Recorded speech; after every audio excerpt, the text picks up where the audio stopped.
प्रभु यीशु मसीह के मधुर नाम में आप सबका स्वागत। एक बार फिर से इस ऑनलाइन की सभा में, बाइबल अध्ययन में हम परमेश्वर को धन्यवाद देते हैं कि प्रभु कितना भला, कितना अच्छा है। वो हमसे बात करना चाहता है और हमको उत्साहित करना चाहता है और अपने वचन से हमको तृप्त करके, भर करके हमको दृढ़ करना चाहता है, क्योंकि परमेश्वर जानता है इस वातावरण में हमें जीने के लिए एक शक्ति की आवश्यकता है। सो आइए हम प्रभु की ओर अपने मन को लगाएं और प्रार्थना में चलेंगे। उसके बाद हम परमेश्वर के वचन का अध्ययन करेंगे। परमेश्वर पिता, हम आपको बहुत धन्यवाद देते हैं कि आपने ये मधुर समय दिया कि हम आपकी उपस्थिति में आपके पुत्र यीशु के नाम से जमा हैं। और हम आपको धन्यवाद देते हैं परमेश्वर कि आप हमसे बातचीत करने के लिए अपने वचन के द्वारा, अपनी आत्मा के द्वारा तैयार हैं। लेकिन हम प्रार्थना करते हैं प्रभु, मैं और जितने भी देखने और सुनने वाले हैं, हम सब की मदद करिए ताकि परमेश्वर हम एकाग्र होकर, एक मन होकर के प्रभु आपकी आवाज़, आपकी वाणी को सुनने का प्रयास करें। प्रभु, हम किसी मनुष्य की भाषा या मनुष्य के शब्दों को नहीं, बल्कि उन शब्दों के बीच में, उन अक्षरों के बीच में, उन बातों के बीच में, उन दृष्टांतों के बीच में, उन व्याख्या के बीच में आपकी आवाज़ को सुने, आपकी वाणी को सुने। वही हमें शक्ति प्रदान करेगा। पवित्र आत्मा हमारी मदद करिए ताकि हमें एकाग्र हो सके। धन्यवाद करते हैं, यीशु के नाम में मांगते हैं, आमीन।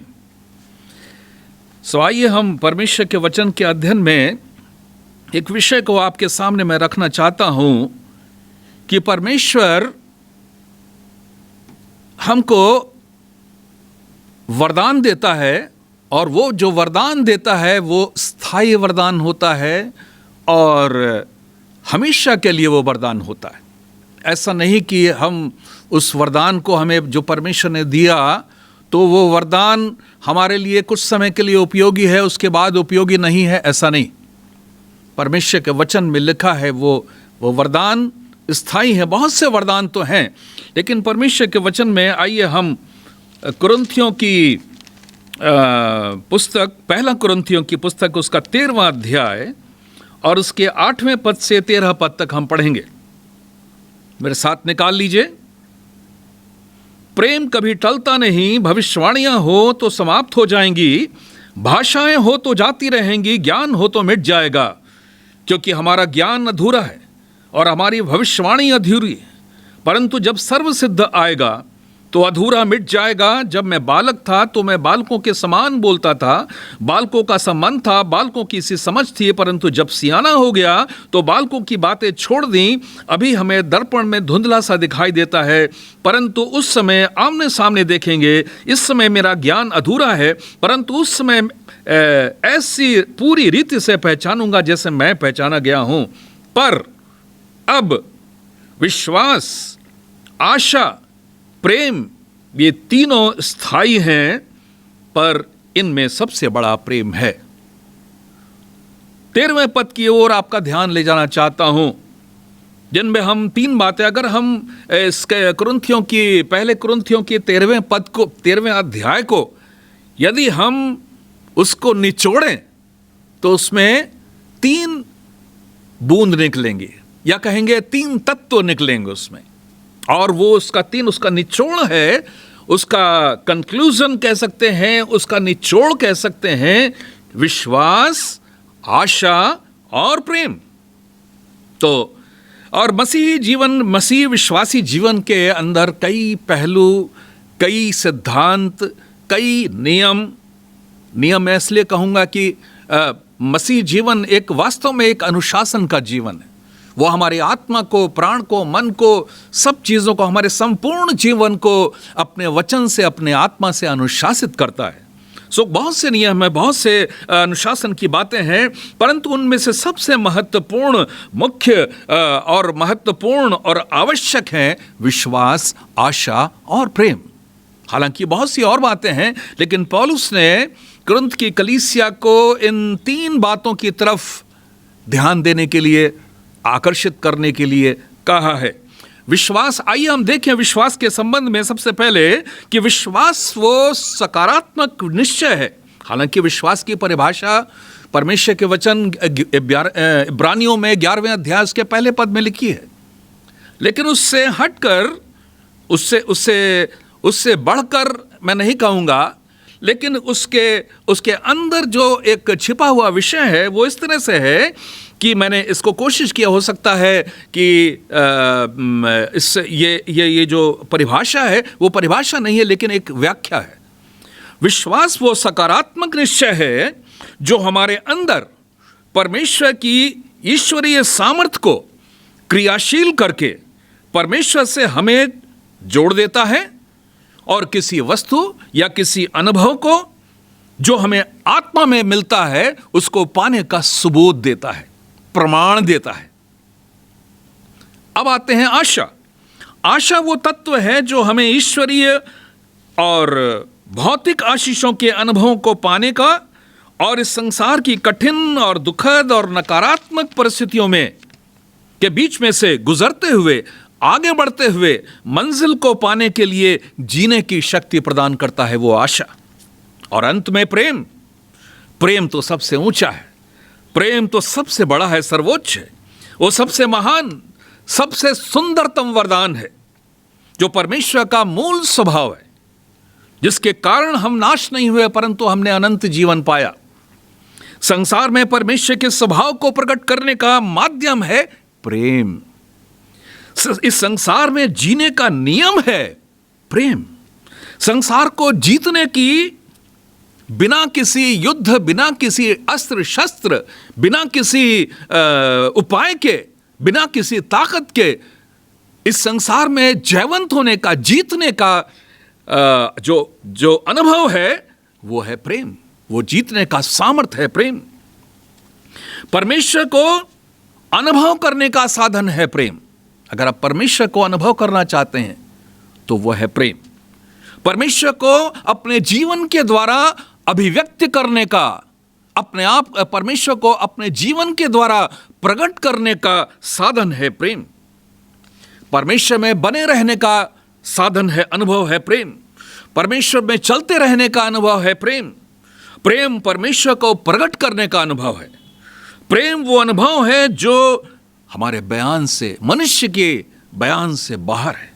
वो ईश्वरीय है, वो अलौकिक है। सो इस तरह से ये तीन मूल तत्व जो कुरिन्थ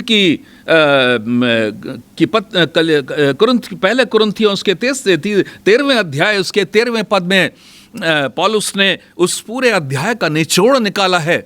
अगर मैं एक दिन अपने घर में लेटा हुआ था और अचानक देखा कि लाइट चली गई। लाइट नहीं चली गई बल्कि मेरी पत्नी ने पंखे का स्विच ऑफ कर दिया, उनको स्टीम लेना था। तो धीरे धीरे करके वो पंखा जो है वो बंद हो गया।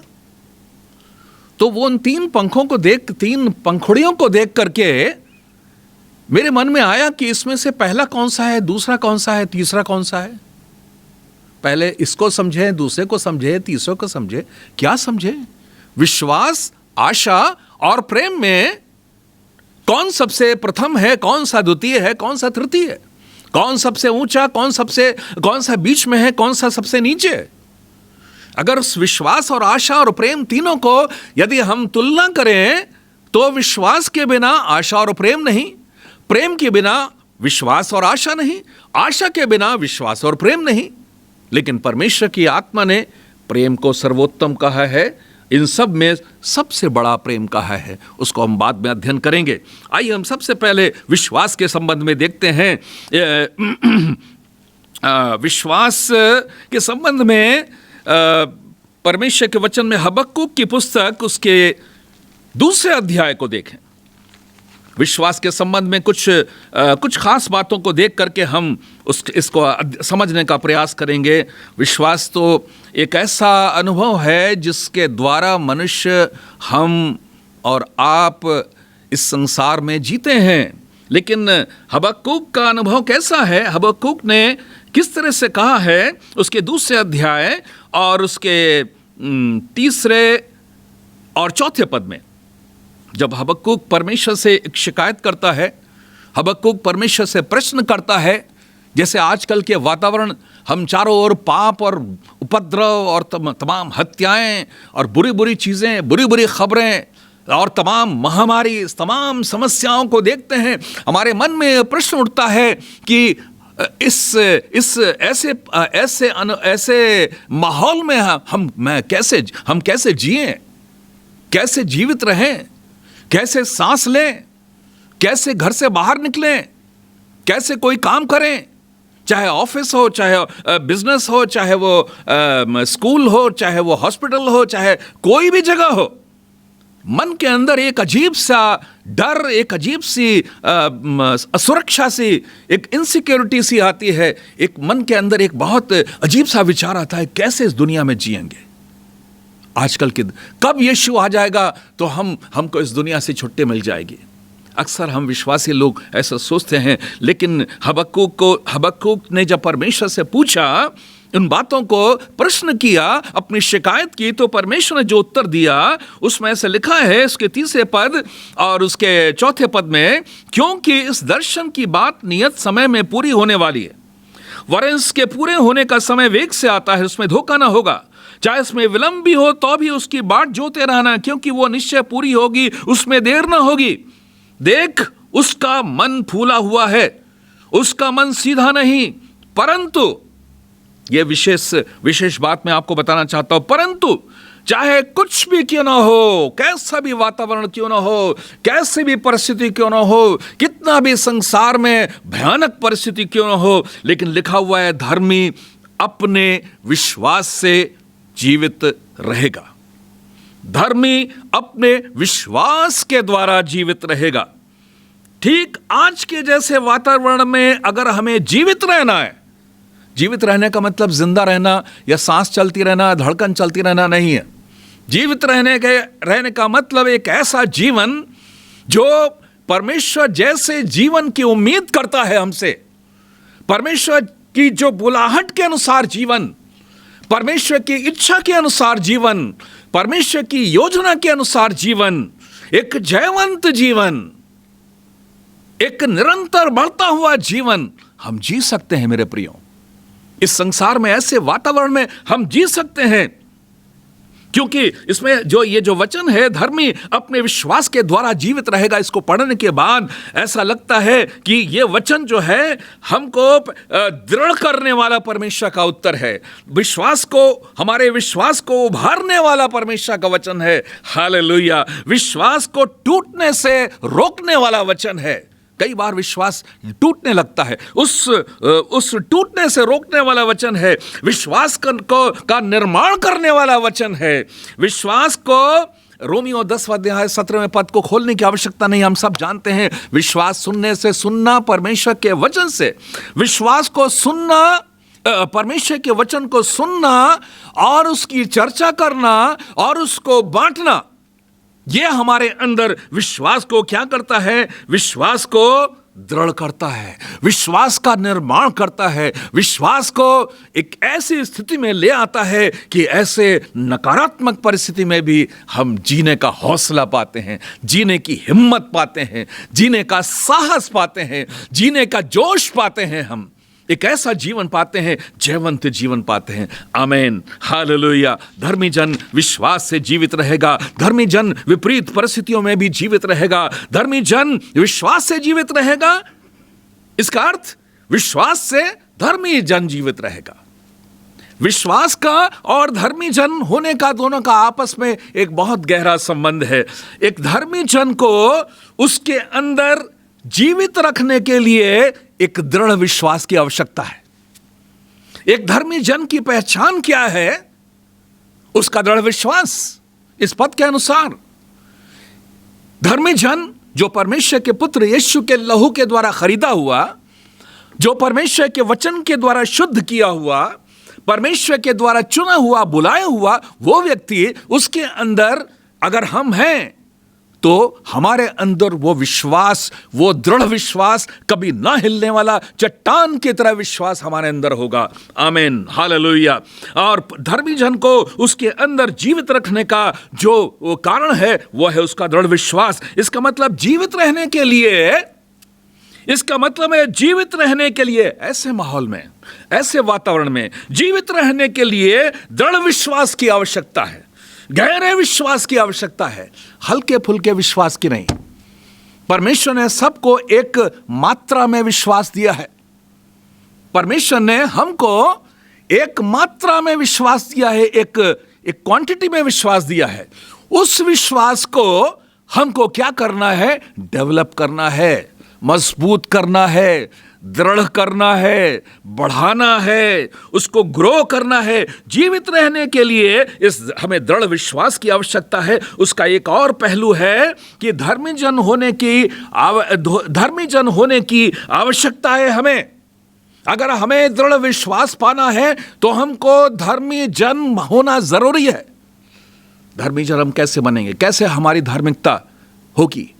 हमारी धार्मिकता हमारी दृष्टि में कि हम बहुत अच्छे आत्मिक व्यक्ति हैं, बहुत अच्छे धर्मी व्यक्ति हैं, बहुत परमेश्वर के वचन का ज्ञान है, बहुत सेवकाई करते हैं, बहुत लंबी लंबी प्रार्थना करते हैं, बहुत हमारे प्रशंसक हैं, बहुत हमको परमेश्वर के धर्मशास्त्र और धर्म विज्ञान थियोलॉजी का ज्ञान है।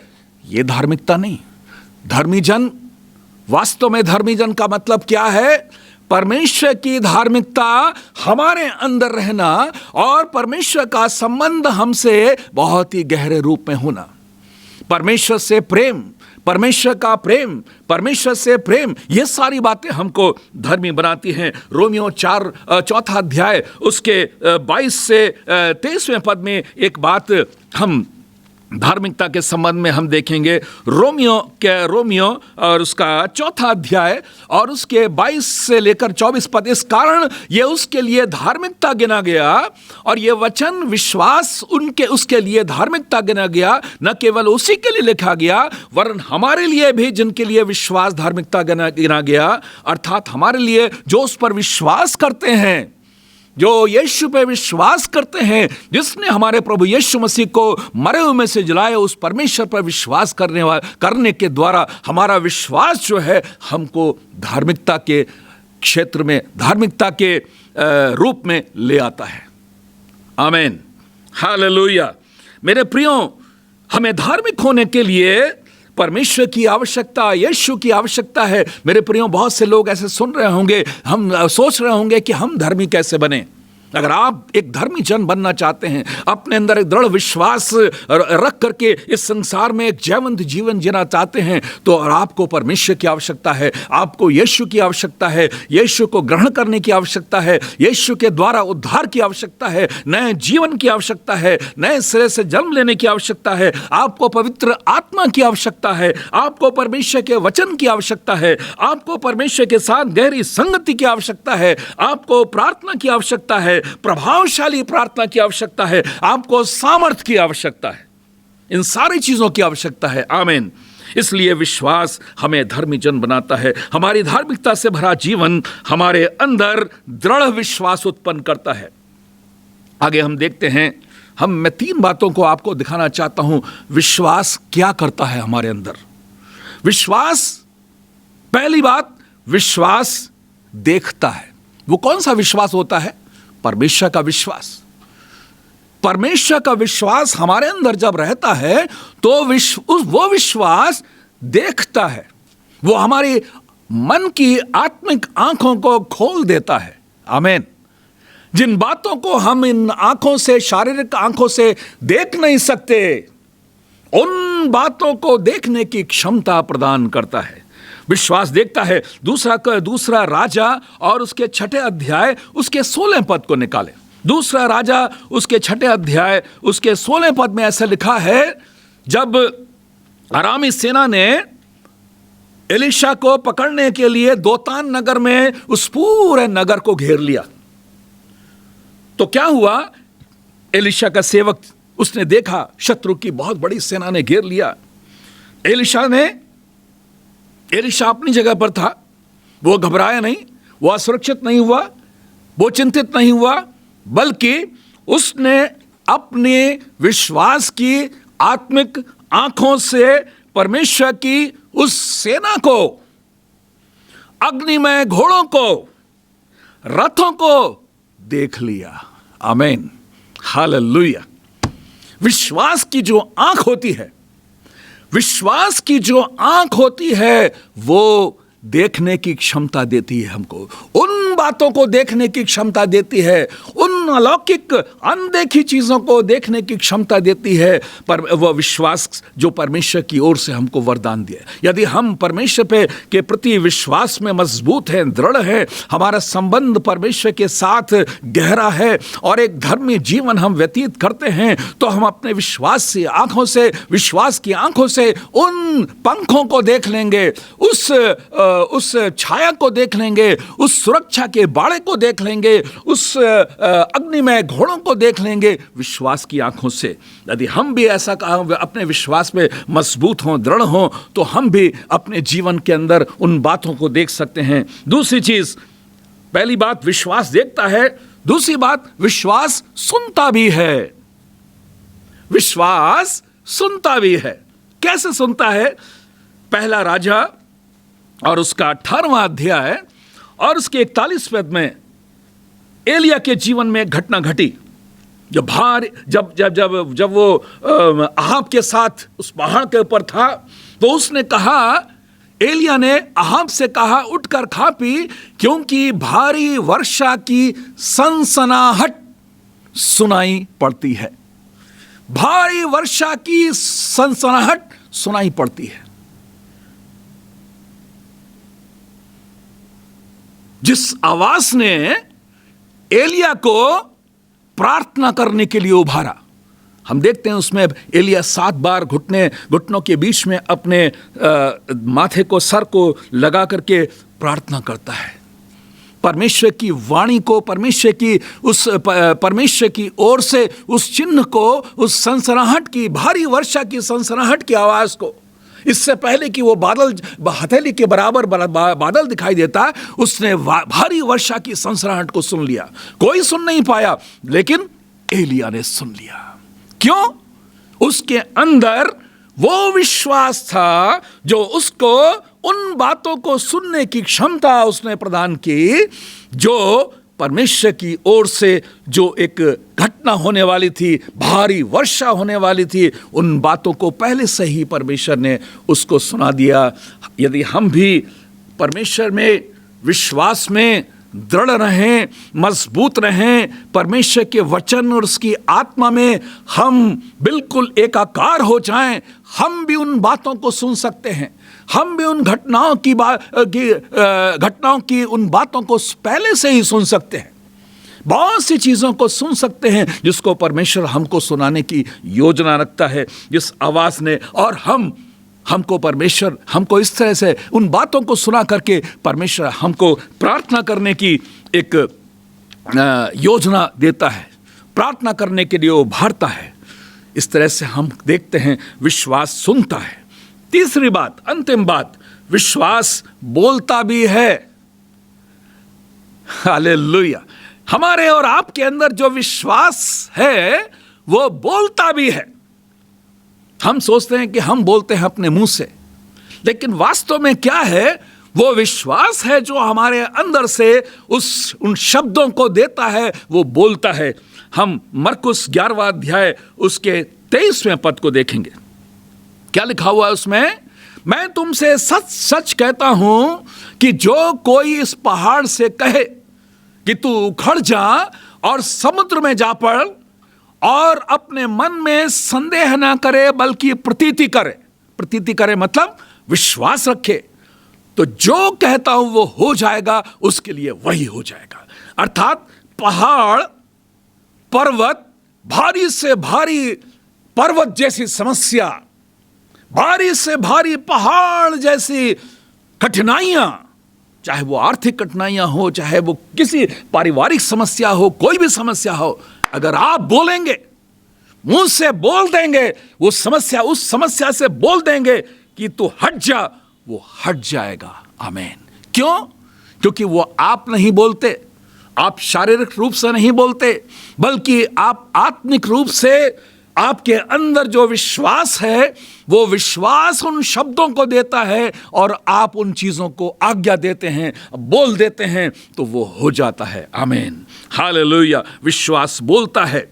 विश्वास नकारात्मक परिस्थितियों में, जब हमारे सामने एक बहुत बड़ी दीवार हो, हमारे जीवन की यात्रा में एक बहुत बड़ा संकट पहाड़ हो हमारे जीवन की यात्रा में, तब और जब सब लोग नकारात्मक बातें बोले, सब लोग कहें कि अरे ये तो हो नहीं पाएगा, इतना बड़ा पहाड़ हमारे सामने आ गया, हम तो आगे बढ़ ही नहीं पाएंगे, इतनी बड़ी दीवार है, इसके पार हम जा ही नहीं पाएंगे, इतने भयानक भयानक लोग हैं। मेरे प्रियो, गिनती की पुस्तक उसके 13वें अध्याय और उसके 30 और 31 पद में लिखा हुआ है कि इस तरह से लिखा हुआ है कि कालेब ने मूसा के सामने प्रजा के लोगों को चुप कराने के लिए, क्योंकि प्रजा के लोग, जो दूसरे लोग गए थे, भेदिए लोग गए थे, वो आकर के कह रहे थे कि वहां के लोग बहुत बड़े बड़े लोग हैं, बहुत ही भयानक लोग हैं, हम वहां जा नहीं पाएंगे, जीत नहीं पाएंगे कनान देश में। लेकिन कालेब ने मूसा के सामने प्रजा के लोगों को चुप कराने के लिए विचार से कहा, नकारात्मक बातों को चुप कराने के लिए विश्वास ने कालेब के अंदर उन शब्दों को दिया। क्या कहा? हम अभी चढ़ के उस देश को अपना कर लेंगे, क्योंकि निस्संदेह हम में ऐसा करने की शक्ति है। सकारात्मक बातों को उसने बोला, पॉजिटिव बातों को बोला, लेकिन परिस्थिति क्या थी? बहुत ही नकारात्मक थी। पर जो पुरुष उसके संग गए थे, उन्होंने कहा था, क्या कहा था? उन लोगों पर चढ़ने की शक्ति हम में नहीं है, क्योंकि वो हमसे बलवान है। लेकिन कालेब ने कहा कि हम, इसमें कोई शक नहीं, इसमें कोई डाउट नहीं कि हम में ऐसा करने की शक्ति है, और हम अभी चढ़ के उस देश के ऊपर जीत जाएंगे, उसको अपना कर लेंगे। आमीन, हालेलुया। मेरे प्रियो, आपके सामने बहुत से लोग इस महामारी कोरोना को लेकर के, बहुत सी आपकी पारिवारिक समस्या को लेकर के, बहुत सी बातों को लेकर के, बहुत सी नकारात्मक बातों को बोलने वाले होंगे। जब आप बैठेंगे, लोग दवाइयों के बारे में, डॉक्टर के बारे में, इसके बारे में, उसके बारे में, इस अपराध के बारे में, पाप के बारे में, और वो पुलिस के बारे में, तमाम चीज़ों, लोगों के बारे में बोलेंगे कि इस दुनिया में जीना बहुत मुश्किल है, हम लोग आगे नहीं बढ़ पाएंगे, हमारे बच्चे पढ़ाई नहीं कर पाएंगे ईमानदारी से, हमारे बच्चों को नौकरी नहीं मिल पाएगी, हमारे बच्चों की शादी नहीं हो पाएगी, हमारी नौकरी में हम नौकरी नहीं कर पाएंगे, इस ऐसे माहौल में हम नौकरी नहीं कर पाएंगे। कई बार हमारे अंदर ऐसे नकारात्मक विचार आएंगे। कई बार किसी काम को करने के लिए जब हम कोशिश करेंगे, बहुत से लोग आपके कानों में आकर नकारात्मक बातों को बोलेंगे। लेकिन उन नकारात्मक बातों को चुप कराने के लिए क्या करना है? सकारात्मक बातों को बोलना है। किसके द्वारा? विश्वास के द्वारा। आमीन, हालेलुया। वो हम अपने ओर से नहीं बोलते हैं, बल्कि परमेश्वर ने जो विश्वास का सामर्थ्य हमारे अंदर दिया है, जो विश्वास का वरदान हमको दिया है, उस वरदान के द्वारा हम क्या बोलते हैं? सकारात्मक पॉजिटिव बातों को बोलते हैं कि हम इसको कर लेंगे। आमीन, हम सफल हो जाएंगे, हम आगे बढ़ जाएंगे, हम दुष्टात्माओं को, अंधकार की शक्तियों को कुचल देंगे, हम जय प्राप्त करेंगे, हम जीत जाएंगे। आमीन, हालेलुया। कालेब ने इस तरह से बातों को कहा। सो अंत में विश्वास के संबंध में जो हम इस बातों को बोल रहे हैं, देख रहे हैं, तो विश्वास केवल अध्ययन करने की वस्तु नहीं है। मैं अंत में इस बात को बताना चाहता हूं। ऐसा नहीं कि विश्वास के बारे में एक बाइबल स्टडी ही करना है, एक स्टडी ही करना है, अध्ययन करना है तो बड़ा अच्छा लगेगा, बड़ा अच्छा, सुनने में बहुत अच्छा लगेगा। ऐसा नहीं मेरे प्रियो।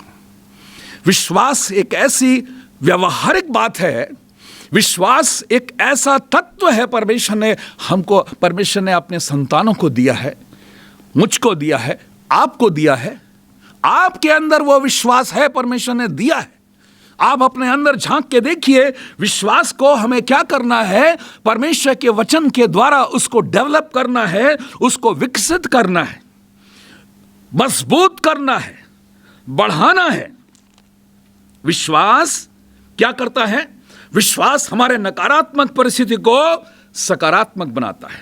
विश्वास असंभव को संभव बनाता है। मेरे साथ बोलिए, संभव बनाता है। विश्वास जो अदृश्य है, जो हमारी इन आंखों से अदृश्य है, उन अदृश्य बातों को दृश्य बना देता है, दिखाई दे देती है। विश्वास समुद्र जैसी विशाल रुकावट के सामने लाल समुद्र को अगर आप याद करिए, उस रेड सी को, लाल समुद्र जो मूसा के सामने था, उसको याद करिए। विश्वास क्या करता है? समुद्र जैसी विशाल रुकावट को उसके बीच में एक मार्ग बना देता है। आमीन, हालेलुया। आपके लिए मार्ग बना देता है। मुझसे अंगीकार करिए, बोलिए इसको, मेरे लिए परमेश्वर मार्ग बना देता है क्योंकि मेरे अंदर विश्वास है। हालेलुया। विश्वास परमेश्वर के मुख से निकले हुए शब्दों को एक यात्रा की गति प्रदान करता है। ध्यान से समझिएगा मेरी बात को। विश्वास परमेश्वर के वचन को उसकी यात्रा की गति प्रदान करके एक ऐसे व्यक्ति को जो मरने के जैसे स्थिति में पड़ा हुआ है, उसको चंगा कर देता है, जीवित कर देता है। सूबेदार की बात याद है आपको? सूबेदार का सेवक मरने पर था। उसने क्या कहा? क्या कहा उसने? कौन से पद में? मत्ती के 8वें अध्याय और उसके 8वें पद में क्या लिखा है? हे प्रभु, बीच में बहुत सी आवश्यक बातें हैं, लेकिन हे प्रभु, केवल मुख से कह दे, केवल तू मुंह से बोलते मेरा सेवक चंगा हो जाएगा। आमीन, हालेलुया। आपको परमेश्वर के वचन को अपने मुंह से बोल देना है। वो वचन यात्रा करके दूर बैठे हुए, दूर पड़े हुए मरने जैसे स्थिति में जो व्यक्ति है, उस व्यक्ति को जीवित कर देगा। आमीन, उसको चंगा कर देगा। ऐसा करके देखिए। प्रार्थना जब हम करते हैं, हम क्या करते हैं? प्रार्थना के द्वारा हम दुनिया के ऐसी जगहों पर तक पहुंच जाते हैं, ऐसी जगहों को छू लेते हैं, ऐसी जगहों के लिए प्रार्थना करते हैं जहां तक हम पहुंच नहीं पाते हैं, लेकिन हमारी प्रार्थना वहां प्रभावशाली हो जाती है, वहां चंगाई होती है, वहां परिवर्तन होता है, वहां रूपांतरण होता है, वहां जागृति होती है, वहां एक आग आ जाती है। Hallelujah, hallelujah. विश्वास से परिस्थितियां बदल जाती हैं। विश्वास से रोजगार हो, नौकरी हो, और उस आपकी नौकरी में, आपकी रोजगार में आशीष आ जाती है, उन्नति आती है विश्वास के द्वारा। विश्वास के द्वारा आपकी आर्थिक समस्याएं दूर हो सकती हैं। विश्वास से आपका शरीर और आपका मन चंगा हो सकता है। विश्वास से एक टूटा हुआ परिवार, बिखरा हुआ परिवार फिर से जुड़ सकता है। विश्वास से टूटे हुए संबंध जुड़ जाते हैं। विश्वास टूटे हुए संबंधों को जोड़ देता है। विश्वास से आपके आंसू और आपके आंसू, आपका दुख आनंद और नृत्य में बदल जाता है। हालेलुया। परमेश्वर क्या करता है? आपके विश्वास के कार्य द्वारा ही। यीशु ने कई बार इस बात को कहा, तेरे विश्वास ने तुझको चंगा किया। आपका विश्वास आपके जीवन के आंसुओं को, आपके जीवन के दुख को आनंद और नृत्य में बदल देता है। विश्वास अदृश्य दीवारों को, अदृश्य जंजीरों को, अदृश्य बंधनों को तोड़ देता है। विश्वास से परमेश्वर की सामर्थ हम अपने अंदर खींच सकते हैं। विश्वास से परमेश्वर की महिमा को देख सकते हैं। मृत्यु में जीवन को देख सकते हैं। मृत्यु को जीवन में बदलते हुए देख सकते हैं। बदबू देने वाली लाजर की लाश में बदबू आ रही थी। 4 दिन से सड़े हुए लाश को, ऐसे जीवन को, ऐसी परिस्थिति को, उसको जीवित करके परमेश्वर अपनी महिमा को प्रकट कर सकता है। आमीन। विश्वास को इस्तेमाल करिए। विश्वास को इस्तेमाल करना है, क्योंकि हमने पढ़ा विश्वास से धर्मी जन जीवित रहेगा। सवाल उठता है कि अपने जीवन में हम विश्वास के ऐसे परिणाम को कैसे देखें, ऐसे रिजल्ट को, ऐसे परिणाम को कैसे देखें। तो कैसे देखें? विश्वास के बारे में सोचें, अपने अंदर सोचें कि हमारे अंदर कैसा विश्वास है।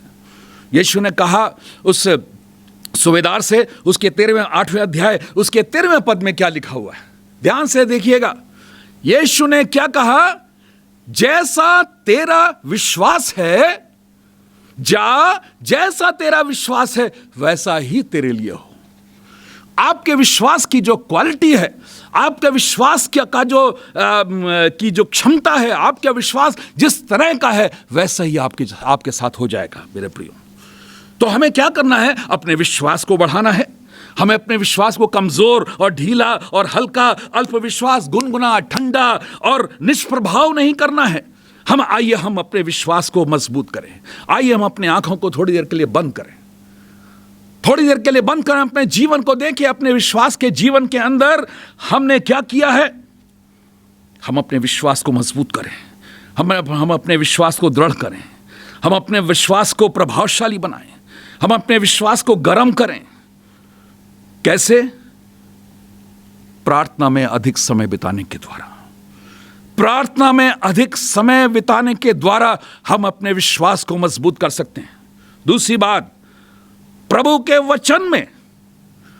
वचन को पढ़ने और उसको मनन करने के द्वारा, अधिक समय प्रभु के वचन में डूबने के द्वारा हम अपने विश्वास को दृढ़ कर सकते हैं।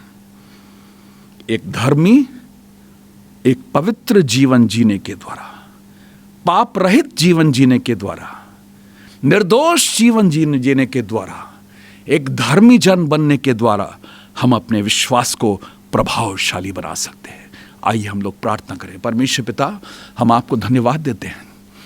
आपने जो प्रकाशन दिया, मैंने आपके लोगों को बांट दिया। प्रभु, हमारी प्रार्थना है हम सब मिलकर के प्रभु, कलीसिया के लोग जो भवन में इकट्ठा नहीं हो पा रहे हैं प्रभु जी, जिसकी वजह से अपनी परिस्थितियों में कई बार अपने विश्वास में कमजोर हो जाते, निराश हो जाते हैं, दुखी हो जाते हैं, हिम्मत उनकी टूट जाती है, परेशान हो जाते हैं। हम प्रार्थना करते हैं परमेश्वर, हमारी मदद करिए ताकि हम अपने विश्वास में मजबूत हो जाए। अपने वचन का प्रकाशन दीजिए प्रभु, मदद करिए ताकि हम आपके वचन को अधिक पढ़ें, अधिक मनन करें, आपके साथ समय बिताएं, प्रार्थना करें। और प्रार्थना करने और आपके वचन को के साथ समय बिताने के लिए जरूरी है कि हमें एक धर्मी जीवन व्यतीत करें, पवित्र जीवन व्यतीत करें, पाप से दूर रहें, एक निर्दोष जीवन बिताएं। प्रभु जी, हमारी मदद करिए प्रभु जी। धन्यवाद करते हैं, सारी महिमा, आदर, सम्मान हम आपको देते हैं। यीशु मसीह के नाम से इस प्रार्थना को मांगते हैं। आमीन, आमीन। परमेश्वर आपको आशीष दे।